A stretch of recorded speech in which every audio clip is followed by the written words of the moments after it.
Good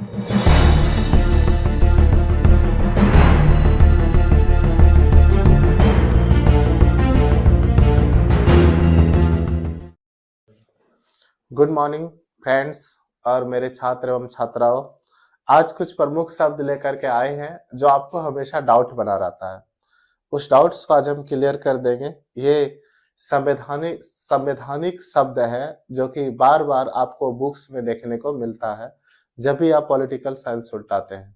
और कई बात ऐसे होता है जो आप विवादों से घिरे रहते हैं, जैसे बिहार एक राज्य है या बिहार एक प्रांत है, और दूसरा भारत एक राष्ट्र है या भारत एक राज्य है। इन सारे शब्दों का क्लियरेंस मैं यह भी आपको देने वाला हूं। तो चलते हैं। तो सबसे पहला शब्द है राज्य, स्टेट। बताइए स्टेट क्या होता है? ये एक प्रकार का वो होता है कि जिसके अंदर है ना आंतरिक शासन व्यवस्था हो सके, संचार को छोड़ के फिर नहीं, देखिए स्टेट का मतलब क्या होता है। जैसे स्टेट होने के लिए चाहिए जस प्रभु। ट्रिक है, क्या चाहिए? जस प्रभु। जस प्रभु। देखिए, जो से जनता, स से सरकार, है ना, और प्र से प्रशासन। प्रशासन चलेगा। अब भ से होता है भूखंड। भ से क्या होता है? भूखंड, है ना, प्रशासन। प्रशासन दूसरा रूप में बोल सकते हैं संप्रभुता। क्या? संप्रभुता। ये चार चीज है तो समझ जाइए वो क्या कहलाता है? राज्य। समझे? क्या क्या चार चीज होना चाहिए? फिर से बोलिए। जनता, सरकार, संप्रभुता और भूखंड। ये चार चीज है। हाँ, देखिए दूसरा अर्थ में हम इसको समझाना चाहेंगे। तो जनता मतलब देखिए, जब तक सबसे पहले क्या चाहिए? भूखंड चाहिए, और उसके बाद वहां पे रहने वाले क्या चाहिए? लोग चाहिए, और उसको चलाने के लिए एक सरकार चाहिए। लेकिन वो सरकार किसके अंतर्गत चलेगा, है ना? तो उसका अपना उसका वो सरकार कैसा होगा? दूसरे के कंट्रोल में होगा या खुद पर निर्भर होगा? यदि वह खुद पर निर्भर होगा या वो किसी कानून से, जैसे संवैधानिक से चलेगा, तो उसे क्या कहेंगे? संप्रभुता। अभी संप्रभुता के बारे में हम बात करने वाले हैं। तो ये राज्य के लिए चाहिए। अब यह एक शब्द जुट गया तो सर जनता तो समझ में आता है, दूसरा बात सरकार समझ में आता है, भूखंड मतलब भू मतलब भूमि, खंड मतलब टुकड़ा, भूमि का टुकड़ा, ये भी समझ में आता है। अब लेकिन ये संप्रभुता समझ में नहीं आता है, यही ना? तो बताइए संप्रभुता क्या होता है? देखिए, हम एक शब्द मैंने लिखा है संप्रभुता, इंग्लिश क्या होता है? सॉवरेनिटी। ये संप्रभुता क्या होता है, बता सकते हैं? नहीं, सभी का अपना प्रभुत्व होगा तब तो बस देश ही नहीं चलेगा। देखिए संप्रभुता क्या होता है? संप्रभुता कहता है एक ऐसी शक्ति है जो आंतरिक रूप से सबसे ऊपर, आंतरिक रूप से सबसे ऊपर, और बाहरी रूप से क्या होता है? स्वतंत्र होता है। उसे क्या कहते हैं? संप्रभुता। जब आप भारत का प्रस्तावना पढ़ेंगे तो आप क्या पढ़ते हैं? भारत एक संप्रभु संपन्न राष्ट्र है, पढ़े है ना? देखिए अब वहां पे आ गया संप्रभु संपन्न, मतलब भारत क्या है? आंतरिक रूप से सबसे स्वतंत्र है, ऊपर है, और बाहरी रूप से क्या है? स्वतंत्र है। याद रखिएगा। तो भारत अपने आप डिसाइड ले सकता है कि हम किससे मित्रता करें, किससे मित्रता ना करें, है ना? हम किसी पे डिपेंड तो नहीं है ना। लेकिन 1947 के पहले क्या भारत संप्रभु संपन्न था? क्या नहीं था। यदि 1947 के पहले भारत को आजादी भी मिला होता, है ना, तो यदि अंग्रेजों के अधीन सरकार हमारी बनी होती तो क्या हम संप्रभु संपन्न कहलाते? नहीं कहलाते। तो संप्रभु संपन्न का मतलब होता है ऐसी शक्ति जो कि आंतरिक रूप से सबसे क्या हो? ऊपर हो, और बाहरी रूप से क्या हो? स्वतंत्र हो। हम बोल सकते हैं भारत कैसा कैसा राष्ट्र है? संप्रभु संपन्न। देखिए अब यहाँ पे एक शब्द आ गया, राष्ट्र आ गया ना। भारत कैसा राष्ट्र है? संप्रभु संपन्न राष्ट्र है। तो ये राष्ट्र क्या है? अब राष्ट्र पे बात करते हैं, ठीक। तो देखिए जस प्रभु में क्या क्या चाहिए, फिर से देख लीजिए। जनता चाहिए, सरकार चाहिए, संप्रभुता और भूखंड। किसमें चाहिए? क्या होने के लिए? राज्य होने के लिए। ये जस प्रभु एक ट्रिक है, समझे? किसका? राज्य होने के लिए चार चीज चाहिए। मिल गया ना? हाँ, लेकिन अभी हम बात करने वाले हैं कि राष्ट्र, राज्य और प्रांत में क्या अंतर है। देखिए ये सब चीज है तो क्या बन गया? राज्य। क्या बन गया? राज्य। लेकिन अब एक क्वेश्चन है, अच्छा ये बताइए कि राष्ट्र ज्यादा पावरफुल होता है या राज्य? राष्ट्र ज्यादा पावरफुल होता है, क्यों? जैसे फॉर एग्जांपल क्या कीजिए, अभी एक पाकिस्तान का झंडा ले लीजिए, है ना, रोड पे निकल जाइए, रास्ते में नारा लगाइए पाकिस्तान जिंदाबाद, तो वहां पर यदि झाड़ू मारने वाला भी कोई होगा ना, या रिक्शा चालक, वो भी आपको एक बार देखेगा और मन में सोचेगा कि क्या बोल रहा है, और हो सके तो आपको 2-4 थप्पड़ दे भी देगा फटाफट, समझ में आ जाएगा बढ़िया से पाकिस्तान जिंदाबाद। अब आप सोच लीजिए कि वो एक झाड़ू मारने वाला रिक्शा चालक वो भी आपको 2 थप्पड़ दे रहा है, इसका मतलब क्या है? उसको भारत से प्रेम है ना? तो वही कहता है जब जनता को राज्य से प्रेम हो जाए तब राज्य क्या बन जाता है? राष्ट्र बन जाता है। आया समझ में? वही प्रेम की विचार ये क्या कहलाता है? राष्ट्रवाद। बात है समझ में ना? तो पहले राज्य आया तब फिर वो राष्ट्र बनता है। कोई जरूरी नहीं है कि सारा राज्य राष्ट्रीय हो जाएगा, है ना? तो समझ में आ गया? तो जनता को किससे प्रेम? राज्य से प्रेम, तो क्या कहलाता है? राष्ट्र कहलाता है। और वैसी सोच, वैसी विचारधारा क्या कहलाता है? राष्ट्रवाद कहलाता है। समझे? यह हुआ राज्य और राष्ट्र में अंतर। अच्छा, फॉर एग्जाम्पल आपको पता होना चाहिए, अफगानिस्तान जानते हैं, अफगानिस्तान पर अमेरिका ने कोशिश करके वहां पे सरकार बना दिया ना, लेकिन आप जानते हैं कि उसको धीरे धीरे तालिबान ने खोखला कर दिया, और आखिरकार 20 साल तक अमेरिका सपोर्टेड सरकार चलते रहा ना। लेकिन वहां का जो जनता था, जिसका कि प्रतिनिधित्व कौन कर रहा था? तालिबान कर रहा था। अमेरिका को निकालते ही उस सरकार को क्या कर दिया? खत्म कर दिया। तो राज्य को खत्म किया जा सकता है, लेकिन राष्ट्र को खत्म नहीं किया जा सकता है। बात आ गया समझ में? तो भारत क्या है? भारत एक राष्ट्र है। बात आया समझ में? इसको कभी भी खत्म नहीं किया जा सकता, नथिंग। ओके, चाहे वो अंग्रेज आए, है ना, चाहे मुगल आया था पहले, कोई आ जाए, भारत में राष्ट्र ऐसे कोई भी खत्म इस धरती से कर ही नहीं सकता, क्योंकि हमारे यहाँ पे बचपन से हमें संस्कार दिया जाता है कि मातृभूमि मात्रात् गर्यसी, मातृभूमि जो होता है माँ से भी क्या होती है? बढ़कर होती है। आया समझ में अब बात? यही अंतर है राष्ट्र और राज्य में। तो राज्य तो बनता है, राज्य बिगड़ता है, लेकिन राष्ट्र ना कभी बना ना कभी बिगड़ेगा। बात है समझ में? आप जैसे तालिबान को देख लीजिए, अमेरिका उठा के फेंक दिया, फिर से अपना सरकार चला रहा है कि नहीं चला रहा है। ये हो गया आपको 2 शब्द, राष्ट्र और राज्य में अंतर। तो अब हम बात करेंगे अगला, देश। देश कुछ नहीं है, देश भौगोलिक सीमा होता है। कौन सा सीमा होता है? भौगोलिक सीमा। राज्य की भौगोलिक सीमा क्या कहलाती है? देश कहलाता है। मतलब है तीनों शब्द में अंतर। तो बहुत सारा शब्दों में अंतर है, राष्ट्र, राज्य और दूसरा क्या था? देश। अब एक शब्द होता है, हमेशा एक दुविधा बना रहता है। क्या दुविधा रहता है? बिहार एक राज्य है, बिहार एक प्रांत है, क्या कोई बता सकते हैं? बिहार एक राज्य है और प्रांत भी है।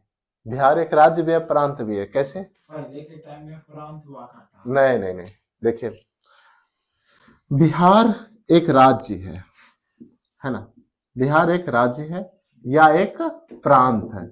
सबसे पहले हम अंतर समझेंगे, और राज्य और प्रांत में क्या अंतर है। देखिए, प्रांत जो होता है राज्य के अधीन होता है। आता है समझ में? प्रांत किसके अधीन होता है? राज्य के अधीन, है ना। तो भारत एक राज्य है, क्या राज्य के अधीन है बिहार? नहीं, 100% अधीन नहीं है। देखिए, भारतीय संविधान में केंद्र और राज्य का संबंध एक टॉपिक है, जिसमें कि यह बताया गया है कि राज्य की कई ऐसी शक्तियां होती है जो डायरेक्ट कहां से लेता है? संविधान से लेता है ना। यदि केंद्र सरकार उसको नहीं भी देगा, वो केंद्र सरकार का सीमा अलग है, राज्य सरकार का सीमा क्या है? अलग है। सुने है ना, संघ सूची, राष्ट्र सूची, समवर्ती सूची। संघ सूची में कौन कानून बनाएगा? केंद्र सरकार। राष्ट्र सूची में राज्य सरकार, और समवर्ती सूची में दोनों बनाएगा। लेकिन पहले मान्य एक ही मुद्दा पर दोनों बनाता है, तो मान्य किसका होता है? केंद्र का होता है। पढ़े? तो देखिए, तो कुछ ऐसे मुद्दे होते हैं जो कि जो कि राज्य अपना डायरेक्ट पावर किससे ले लेता है, संविधान से ले लेता है। अब देख लीजिए, बिहार का एग्जांपल ले लेते हैं। जनता है बिहार के पास, है ना, सरकार है बिहार के पास, भूखंड है बिहार के पास, लेकिन कुछ शक्ति किससे ले रहा है, संविधान से ले रहा है ना, इसीलिए इस बिहार को क्या बोला जाता है, राज्य। अब आया समझ में। तो प्रांत भी कोई बोलता है तो भी 100% गलती नहीं है, समझे। मतलब ही समझ जाइए कि यदि राजतंत्र होता और कंप्लीट रूप से बिहार दिल्ली के अधीन काम करता तब क्या होता, प्रांत होता। आया समझ में ना। तो भाग 1 में क्या लिखा हुआ है, भारत राज्यों का संघ है। देखिए लिख दिया ना, ये लिखा कि प्रांतों का संघ है। क्यों राज्यों का संघ है, क्योंकि उस राज्य की डायरेक्ट सूची शक्ति कहां से मिलती है, राज्य शक्ति से मिलता है। अब आ गया क्लियर। तो मैंने अभी क्या क्या क्लियर कर दिया पॉइंट, बोलो। पहला क्या था, राज्य, दूसरा राष्ट्र, तीसरा देश, उसके बाद संप्रभुता, राज्य और प्रांत। इतना सारा टॉपिक मैंने आप तक क्लियर कर दिया ना। एक शब्द क्या है, धर्मनिरपेक्षता, धर्मनिरपेक्षता, और एक शब्द है पंथ निरपेक्षता।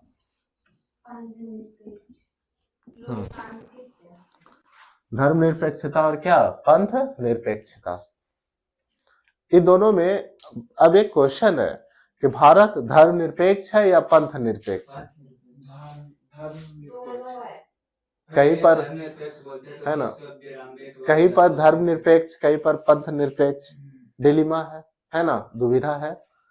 आखिर ये धर्म और पंथ का मतलब क्या होता है।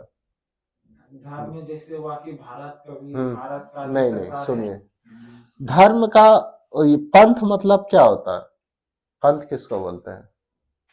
अच्छा, सबसे पहले अर्थ हम लोग समझते हैं। निरपेक्ष का मतलब होता है नहीं मानने वाला, है ना, या किसी से दूरी बनाना, क्या कहलाता है, निरपेक्ष।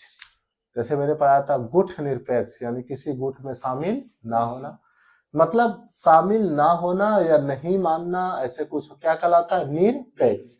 तो पंथ किसको बोलता है, पंथ का इंग्लिश होता है सेक्ट। क्या होता है, सेक्ट। और धर्म का इंग्लिश क्या होता है, रिलीजन। क्या होता है, रिलीजन। तो अंग्रेजी में जो लिखा जाता है ना, तो पंथ निरपेक्ष ही लिखा जाता है, समझे। क्या लिखा जाता है, पंथ निरपेक्ष। तो ये भारत का दिया हुआ शब्द है, ये शब्द कहाँ का दिया हुआ है, भारत का। तो पंथ मतलब होता है पूजा पाठ करने की पद्धति। आया समझ में ना, पूजा पाठ करने की पद्धति। जैसे सनातनी का पद्धति अलग है ना, मुसलमानों की पद्धति अलग है, बौद्धों की, जैनों की पद्धति अलग है। तो पूजा पाठ करने की पद्धति क्या कहलाता है, पंथ कहलाता है।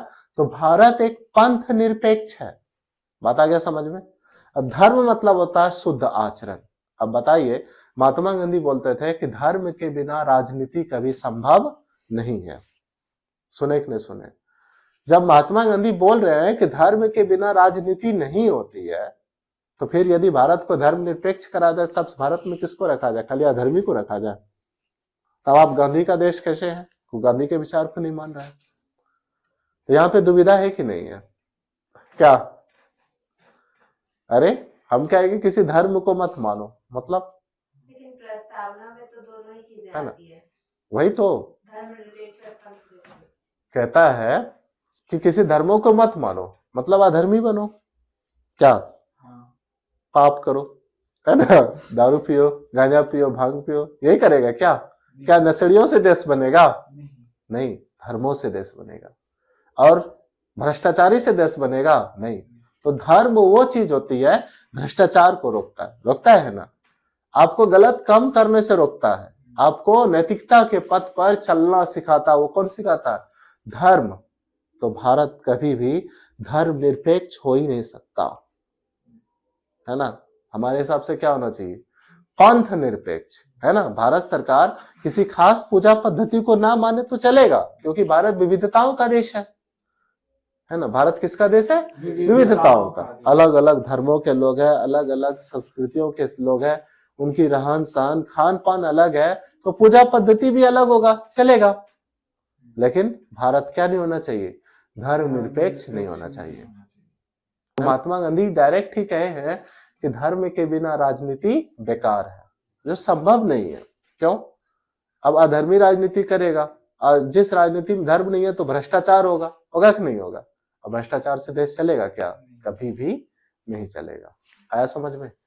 तो पंथ मतलब पूजा पाठ की पद्धति, जो कि भारत सरकार किसी खास पद्धति को मानती नहीं है, इसलिए भारत कैसा देश है? पंथ निरपेक्ष।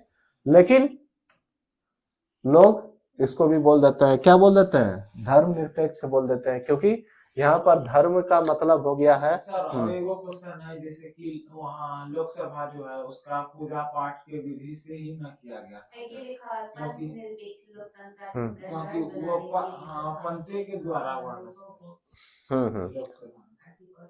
देखिए, आप लोकसभा को ध्यान से देखिएगा कि अब की बार जो वही जो नया संसद भवन का जो उद्घाटन हुआ वहीं पे ना, आप वहां देखते कि सभी पंथों के लोग को बुलाया गया था, है ना? तो निरपेक्ष क्या हुआ?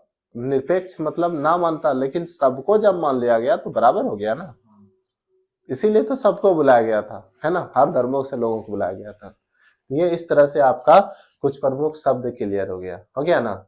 तो मेनली रूप से होता है, प्रस्तावना में है पंथ निरपेक्ष, लेकिन इसी को लोग क्या बोल दिया जाता है, कहीं कहीं लिख देता है धर्म निरपेक्ष, है ना? लेकिन हमारा मानना है कि भारत को धर्म निरपेक्ष बनाना नहीं चाहिए, क्योंकि अधर्मी से देश चलने वाला नहीं है। ठीक है, ओके।